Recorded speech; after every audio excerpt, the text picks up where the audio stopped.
Emmanuel Coué, bonjour. Bonjour. Vous êtes président de Rennes Métropole. En mai dernier, la DCF et l'ARF ont signé un accord de partenariat qui entend favoriser le rapprochement des régions et des communautés sur les thèmes du développement économique notamment. Un premier cycle de rencontres régionales ont eu lieu, associant les présidents d'interco et de régions, dont une à Pontivy, dans le Morbihan. Quelle importance accordez-vous à cette coopération entre les régions et les intercommunalités ? Bon, d'abord, je crois beaucoup au couple région-interco. Il y a eu de nombreux débats ces dernières années sur les rôles respectifs des uns et des autres, mais il me semble, en tout cas pour ce qui concerne le développement économique, que les choses se jouent dans nos territoires autour de ce binôme région et interco. J'ai participé aux rencontres de Pontivy auxquelles vous venez de faire référence. Tous les EPCI de Bretagne étaient présents. Jean-Yves Le Drian, le président de la région, Charles-Éric Lemagnien, le président de la DCF.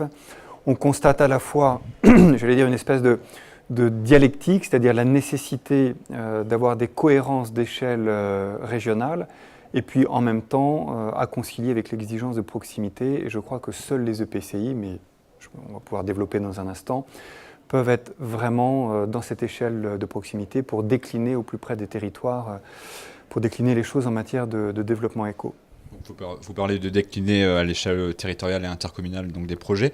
Sur quel thème peut porter cette collaboration entre la métropole rennaise et donc la région Bretagne ? Il y a des thèmes majeurs ?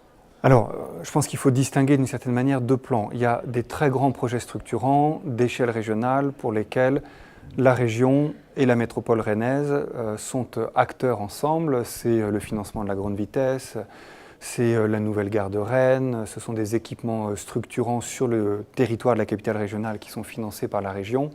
Donc là, on a évidemment des partenariats très solides noués entre les deux collectivités sur ces grands équipements nécessaires au développement et de la métropole et de la région.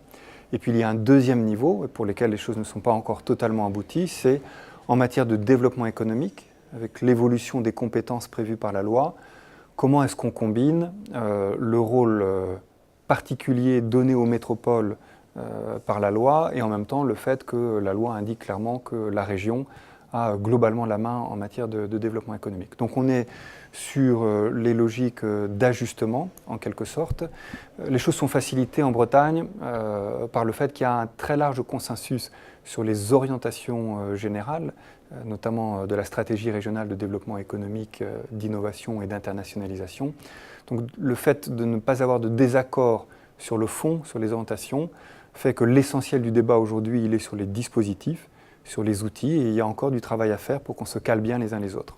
Concernant cette collaboration, des conventions de mise en œuvre pourraient être mises en place pour les schémas, donc le SRDEII ou le SRADET également pour le développement durable. C'est nécessaire selon vous de mettre en place des conventions ? Ouais, des conventions qui règlent en quelque sorte les rôles respectifs, les moyens budgétaires, les dispositifs, c'est pas une nécessité, c'est indispensable parce que je pense que jamais la collectivité régionale ne pourra aller dans un maillage extrêmement fin du territoire et donc la région devra s'appuyer sur les EPCI pour décliner en proximité toutes leurs orientations. Donc c'est indispensable tout simplement. Concernant la politique de la ville et le contrat que vous avez conclu, quelles sont vos priorités et quels sont les leviers d'action dont vous disposez, sachant que les nouveaux contrats de ville sont pour la première fois pilotés par les métropoles et les agglomérations ? Donc effectivement, la métropole monte en puissance, elle prend la main d'une certaine manière sur la politique de la ville.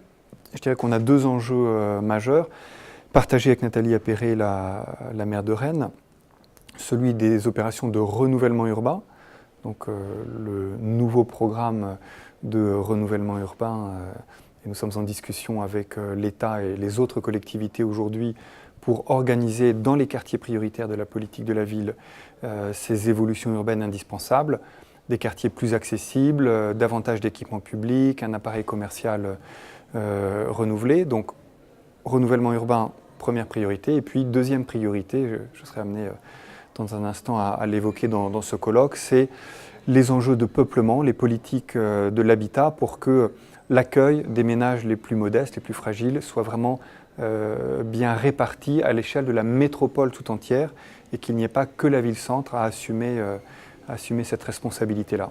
Merci Emmanuel Coué. Je vous en prie.